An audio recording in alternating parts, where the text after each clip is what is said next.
Nuova ordinanza anticontagio in linea con i decreti ministeriali, nessuna fuga in avanti del Veneto, qui non si firmano ordinanze alla Carlona Taccazaia che prevede solo per metà maggio un calo dei decessi. Lo sfogo del sindaco Brugnaro dopo la nuova ordinanza regionale non è passato inosservato, creando qualche polemica. Zaia, dovevo fare così. Santa Messa per la festa di San Marco in una basilica deserta. Nella sua omelia Monsignor Moraglia ha ricordato come il virus abbia fatto saltare in pochi giorni molte certezze, lanciando un monito alla politica. Una festa di San Marco in tono minore a causa dell'allarme sanitario, ma la ricorrenza non ha perso il significato profondo che riveste da secoli. Un gruppetto di venetisti è stato bloccato, multato e segnalato dalle forze dell'ordine in piazza San Marco. Nell'autocertificazione era scritto ragioni di necessità, festeggiare il patrono del popolo veneto. Sono state 4.000 le consegne a domicilio del tradizionale boccolo di San Marco a Venezia nel giorno di festa del santo patrono. Inedita iniziativa di un gruppo di condomini del Lido di Venezia che hanno festeggiato l'anniversario della liberazione dai loro giardini di casa tra letture di testi e musica.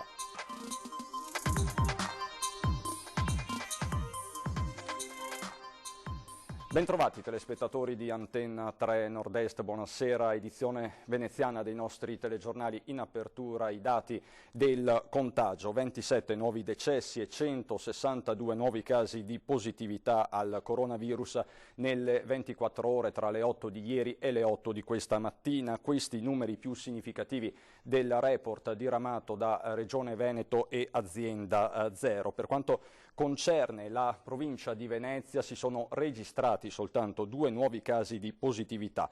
Venezia è la provincia che cresce meno in Veneto da questo punto di vista, si registrano invece 2 decessi a Venezia, 2 all'ospedale Covid di Dolo, per un totale di 4 decessi nel veneziano. 955 quindi casi positivi attuali, 1200 i soggetti cosiddetti negativizzati, un superamento quest'ultimo che si consolida.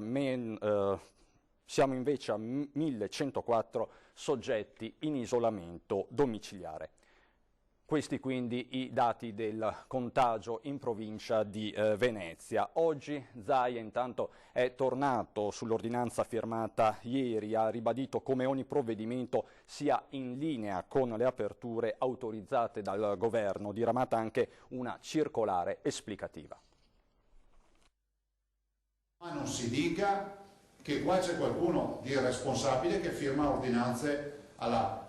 volevo dire una parolaccia ma non la posso dire a quest'ora, che firma ordinanze alla Carlona. Le ordinanze sono tutte in scia e rispettose dei DPCM. Il Veneto non si inventa nuove aperture rispetto al governo. Il presidente Zaia ripercorre in conferenza stampa la cronologia dei DPCM per chiarire di non star facendo né torti né favori a questa o quella categoria. Questi non sono passi in avanti o salti in avanti della regione rispetto a... Noi siamo allineati e coperti con quello che prevede la legge. Abbiamo sicuramente cercato di fare un allineamento rispetto ad alcuni dati, adesso vi farò vedere. La regione Veneto non si è inventata nuove aperture. Occorre essere responsabili, continua Zaia, chiedendo la collaborazione di tutti, fondamentale per continuare a veder scendere i numeri, anche dei decessi che restano elevati. Una flessione la si vedrà, dice, non prima di metà maggio. Presidente che dirama una circolare esplicativa sulla vendita di alimentari per asporto e ripete più volte cos'è concesso fare. Per essere chiari, si esce da soli per andare ad acquistare, lo si fa solo ed esclusivamente con la prenotazione online o telefonica, si ritira il cibo, la derrata alimentare in generale, gelato, pizza, e quello che vi viene in mente di acquistabile, pasticceria, si va a consumare a casa. E tutto questo a scanso di equivoci esclusivamente entro i confini del proprio comune. Può invece spostarsi in un altro comune chi debba andare a far visita in cimitero a un parente stretto, come può essere un coniuge o un figlio. Si tiene conto ovviamente del rapporto tra la persona e il defunto tragicamente scomparso, e quindi uno spostamento anche al di fuori del comune, se c'è un legame particolarmente intenso, è giustificata. Sulle riaperture non può essere un parametro quello del numero di casi positivi che il governo potrebbe tenere in considerazione regione per regione. Se lo si fa in base ai positivi, in generale, bisogna fare il rapporto ai tamponi. Cioè non è che tu puoi prendere il numero assoluto dei 17.000 del Veneto e confrontarlo con i 4.500 della Campania. Sono due paragoni che non puoi fare perché noi abbiamo fatto 6 volte tanto i tamponi della Campania. Quanto infine alle risorse economiche, l'emergenza coronavirus sta costando al bilancio della regione ben oltre i 100 milioni di euro. Zaia esclude però di toccare le tasche dei cittadini. Non abbiamo in animo di applicare addizionali, per capirci. So che il Consiglio si sta ragionando su questo. Vi posso anche dire che l'addizionale, colpendo i redditi alti, dà un gettito, ho visto delle proiezioni di 20-25 milioni. Ne abbiamo raccolti 55 con le donazioni. Cioè è inutile che pensiamo di tassare i veneti se sappiamo che abbiamo una partita di finanziamenti che dovranno necessariamente arrivare. E lo sfogo del primo cittadino di Venezia, Brugnaro, dopo la nuova ordinanza regionale non è passato inosservato, scatenando diverse reazioni, tra cui quelle della Lega. È arrivata un'altra ordinanza, continuiamo adesso, spiegherò anche questa ordinanza, però insomma ieri abbiamo sbloccato i barchini, cominciamo a aprire le attività, aprite tutto, scuole, asili, fate con tutte quante la prudenza del caso. Sta là a centellinare, oggi sì, domani vedremo, e uno è là che prega se può aprire l'attività, tanto il muore di fame. Il sindaco Brugnaro non ha gradito troppo l'ultima ordinanza emanata dal presidente Zaia, in cui, per quanto in suo potere, ha allentato alcune restrizioni alla luce del trend positivo sui dati sanitari degli ultimi 11 giorni. I sindaci devono tornare a essere centrali perché hanno scaricato su di noi tutto. Questi fanno ordinanze e scrivono nelle ordinanze che non è a costo dell'amministrazione. No, per forza, se è a costo nostro, grazie, non costa l'amministrazione. Apriamo, chiudiamo, adesso sì, dopo no, 2 giorni, 1 giorno. Come fa gente a capire qualcosa? Adesso basta questa storia, vogliamo precise telefonate da parte del governo e della regione su certe robe. Vogliamo essere informati prima, no alle 3 verso i cimiteri. E cosa vado? Mi verso quei ciave? C'è già la gente davanti. Vogliamo essere informati prima, non ai comunicati stampa. So qua che me leso le ordinanze, come che, cioè, è pronti era da ieri, ma non ho capito. Affermazioni che trovano replica immediata del governatore. Se l'è presa aveva tutte le ragioni di prendersela perché comunque mi rendo conto che le ordinanze spesso vengono adottate in tutta velocità. Noi le subiamo da altre parti, insomma siamo in un momento nel quale non è facile programmare tutto. Questo non vuol dire che non sia fondamentale il dialogo con i sindaci. Capisco che hanno avuto qualche difficoltà, però dovevamo adottare un'ordinanza che fosse assolutamente immediata, visto e considerato che le richieste sono state molte nelle ultime ore. Brugnaro tocca poi un aspetto delicato. Adesso si è capito che siamo una curva discendente, bene, non c'è da fare trionfalismo, no, faremo anche questo numero di morti però, conteremo quanti morti sono successi l'anno scorso e quest'anno, faremo sti numeri, perché speriamo che non sia tutto un bluff sta roba qua, ho capito ma sono stanco. Io so solo che abbiamo 1288 persone che sono morte, so che siamo andati in difficoltà, 9 ospedali chiusi. Abbiamo dovuto allestire 825 terapie intensive quando il Veneto mediamente ne ha una dotazione di 464, sono 494. Abbiamo dovuto comprare respiratori, abbiamo fatto magazzini di mascherine. Quindi dico, non ho sentito i tuoni, non ho aperto le finestre quando c'era il temporale, forse è stata una pioggerella, puoi avere anche questa idea. Però se vai fuori vedi le piante per terra, vedi le macchine, le case scoperchiate e vedi che è passato un fortunale importante, dici, dopodiché guardi, se fosse così allora non si giustificherebbe neanche l'azione delle procure, no? In risposta allo sfogo di Brugnaro arriva anche la Lega provinciale. Non credo sia il momento di fare polemica sul numero dei morti e non credo neanche sia giusto nei confronti di chi comunque un caro lo ha perso. Il dato che è certo è che le terapie intensive per un certo periodo erano piene e quindi la situazione andava presa con la massima attenzione possibile, come ha fatto il presidente Zaia.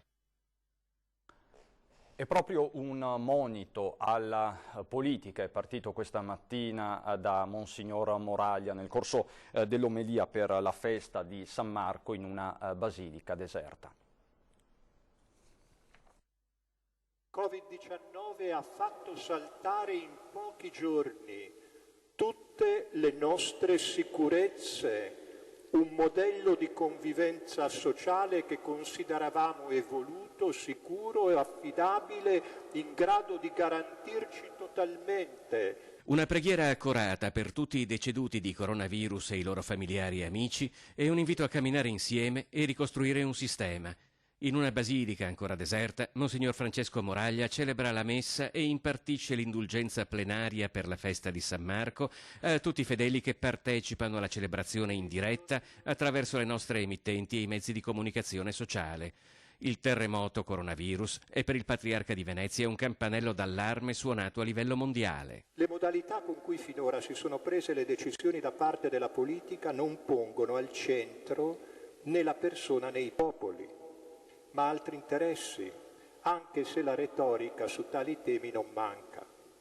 Vi sono infatti élite che hanno la forza ad orientare la finanza, l'economia, l'informazione e la politica attraverso uomini e donne da loro creati. Così talvolta nella politica possiamo trovare persone di poca esperienza e competenza, soggetti fragili e manovrabili. Altro grave rischio è poi l'antipolitica, con la deriva populista.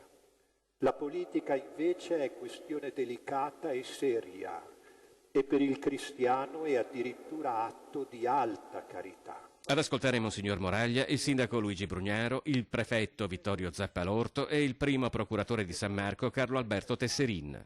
Alla nostra amata Italia l'augurio di una rinascita oggi come quella di cui i nostri padri furono i protagonisti. Una festa di San Marco in tono minore quindi, ma che non ha perso il suo significato profondo. Siamo orgogliosi di quello che non è, attenzione, il passato, ma che è attraverso il passato la continuità. Noi siamo un qualcosa di particolare, non dobbiamo perdere questo riferimento a quello non che eravamo, a quello che ancora potenzialmente siamo e che dobbiamo mantenere vivo per poter continuare. Ricordare il passato con lo sguardo rivolto al futuro. L'epidemia di coronavirus ha inevitabilmente reso questa festa di San Marco diversa dalle altre, ma nella sua lunga storia Venezia ha saputo affrontare e superare tante difficoltà. Proprio il gonfalone esposto alle finestre delle case simboleggia allora la volontà di una città pronta a ripartire. È stato sempre il simbolo al quale ci siamo riferiti e per il quale e attraverso il quale, con l'aiuto del quale, noi abbiamo creato quella grande storia che ci inorgoglisce, va bene, che è una storia sicuramente fatta di passato, ma che ha costruito quello che è comunque un futuro non soltanto per noi veneziani e veneti, ma esempio per tutto il mondo. Costretti a casa dalle norme anticontagio, i veneziani possono comunque rinnovare le tantissime tradizioni che si legano a questa ricorrenza. Ci sono varie come posso dire, si snoda la festa, per esempio anche a livello culinario, cioè che cosa mangiava per esempio il Doge, o quantomeno che cosa mangiano i veneziani e i veneti il giorno del 25 aprile. C'è un piatto che ci invidia tutto il mondo, orgogliosamente è nostro, e sì, risi e bisi. Il Doge il 25 aprile, va bene, non soltanto lo mangiava, ma lo offriva anche ai veneziani attraverso il Palazzo Ducale, va bene, ma anche creando dei banchetti pubblici. Una festa quindi che resta sentita tra i veneziani anche all'insegna di una tradizione molto particolare. Buono da Malamocco e rustico da Torcello nell'828 hanno portato a Venezia il corpo di San Marco da Alessandria d'Egitto. Alla città che si rendeva indipendente dal governo bizantino di Bisanzio aveva bisogno di un suo santo patrono, e questo San Marco l'Evangelista, uno dei santi più importanti della Chiesa cattolica, è diventato il patrono di Venezia. Da allora la storia di Venezia e di San Marco si sono unite per non lasciarsi più. Oggi non sono sempre belle le cose che si dicono a torto o a ragione su Venezia.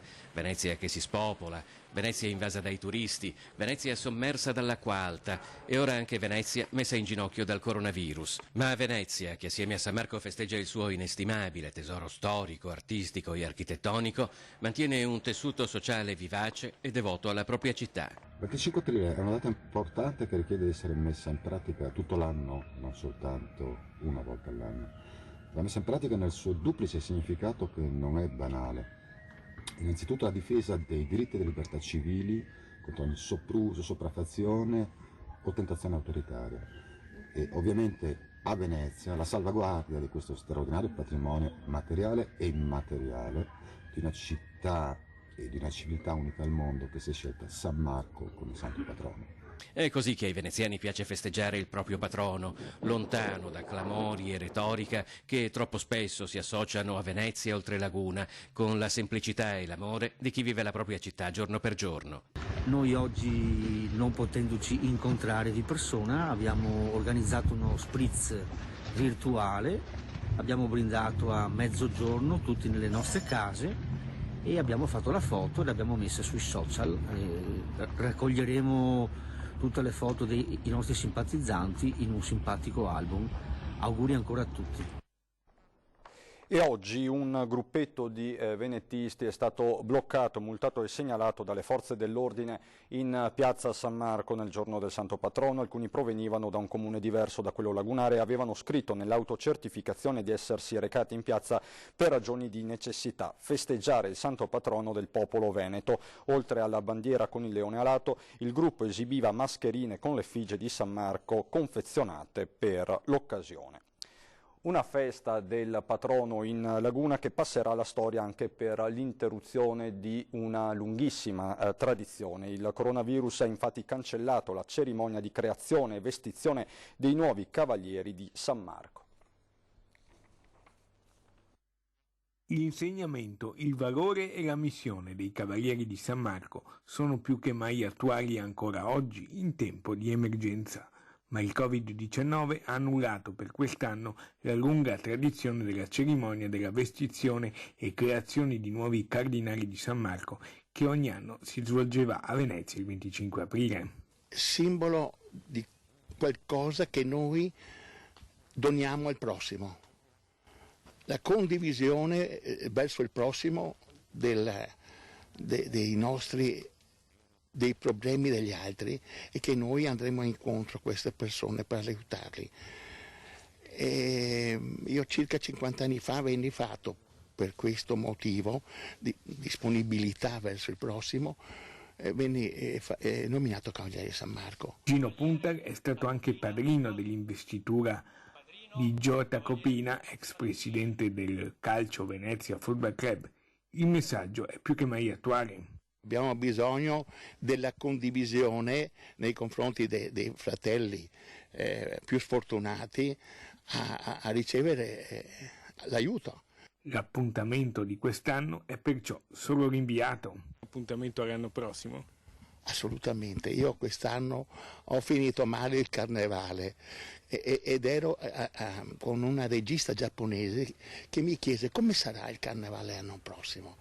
E io ho detto, parafrasando un Trilussa, il carnevale l'anno prossimo sarà più bello e più importante di prima. La stessa cosa vale per i Cavalieri di San Marco, per San Marco, il 25 aprile del 2021. E in queste ore arriva anche un messaggio di fiducia e speranza da parte di Pierpaolo Baretta, sottosegretario all'economia e candidato sindaco di Venezia. Abbiamo una lunga tradizione veneziana e l'attaccamento a San Marco che ci ha accompagnato per secoli nelle traversie, ma anche nelle capacità di reagire che ha avuto la città e la popolazione veneziana, da un lato, e dall'altro questa giornata della liberazione che ci ha consegnato la democrazia e la libertà. Sì, bisogna tenere uniti i significati di entrambe, sia dello spirito locale, di questa forza di guardare al futuro, e anche questi valori che ci sono stati consegnati. Ci servono molto in questo momento per guardare con un po' di fiducia e costruire un futuro in una situazione che davvero è molto difficile. Quindi credo che questa è una giornata in cui bisogna rincuorarsi guardando proprio ai nostri valori di fondo. Un messaggio di speranza in questa giornata importante per tutto il paese e doppiamente per i veneziani arriva dal candidato sindaco di centrosinistra Pierpaolo Baretta, che aggiunge: recuperare lo spirito classico della nostra città, imprenditività e solidarietà. Nella storia di Venezia Città d'Acqua, di Venezia Mestre, Terraferma, Marghera, ci sono queste due componenti, una grande capacità di imprenditività, di voglia di fare, di ricostruire, di ripartire, e contemporaneamente una grande solidarietà nel considerarsi comunità e nell'aiutarsi a vicenda. Con queste due caratteristiche noi ce la faremo. E vediamo come hanno festeggiato questi condomini del Lido di Venezia questa particolare giornata. Hanno festeggiato il 25 aprile, anniversario della liberazione, dai giardini delle loro case, passandosi un microfono per alternare musica e letture di testi.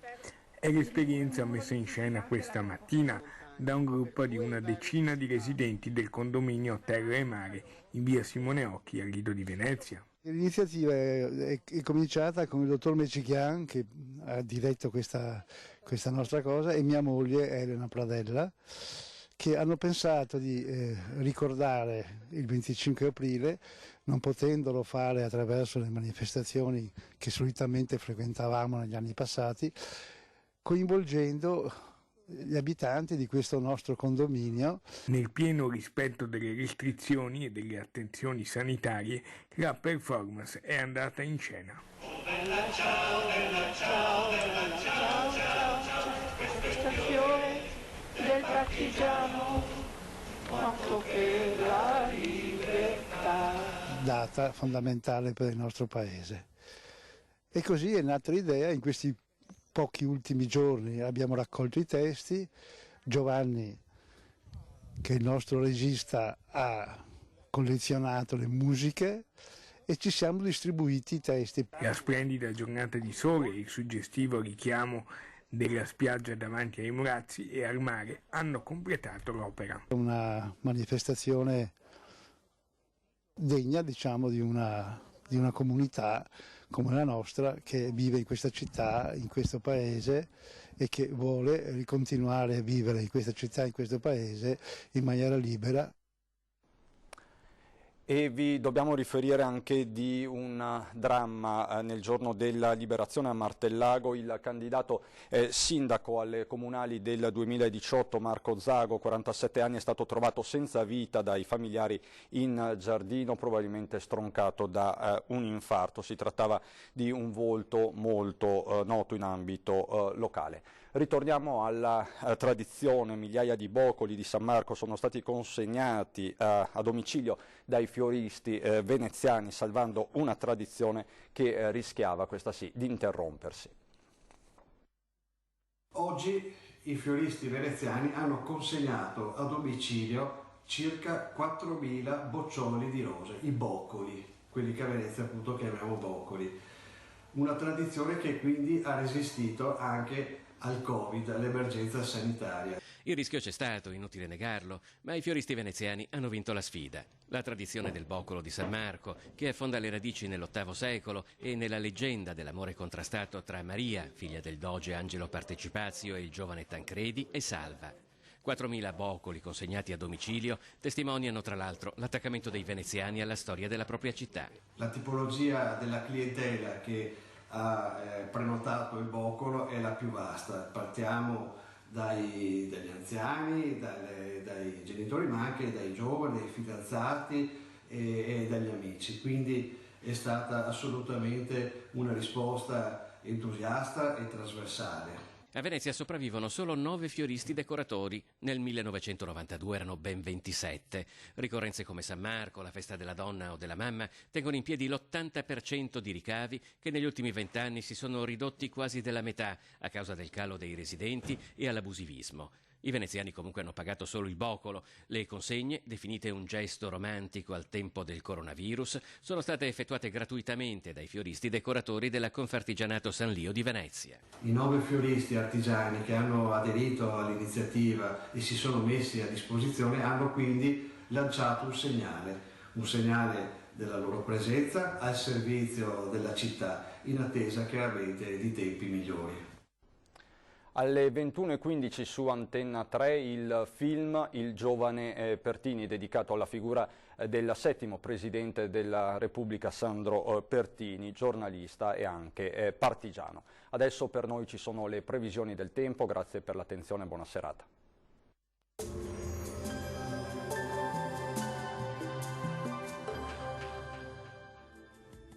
Bentrovati al meteo. Alta pressione sempre presente, ma nella giornata di domenica 26 aprile anche con una maggiore variabilità. Vediamo in quali settori. Sul Veneto avremo occasionali acquazzoni, vedete sui rilievi, solo in locale estensione anche alle pianure limitrofe. Sul resto del territorio regionale invece si manterrà più asciutto e generalmente soleggiato. Temperature minime tra 10 e 14 gradi, valori massimi stazionari compresi invece tra i 19 e i 25 gradi. Ampio soleggiamento anche sul Friuli Venezia Giulia, ma anche qui non si escludono dei piovaschi sui monti, tuttavia andrà meglio in serata. Temperature minime fino a 14 gradi, massime tra 20 e 22 gradi. Uno sguardo infine alla situazione del Trentino Alto Adige, avremo una spiccata instabilità con qualche pioggia, vedete, alternata a pause maggiormente asciutte. Temperature minime sugli 11-12 gradi, massime invece fino a 22 all'incirca.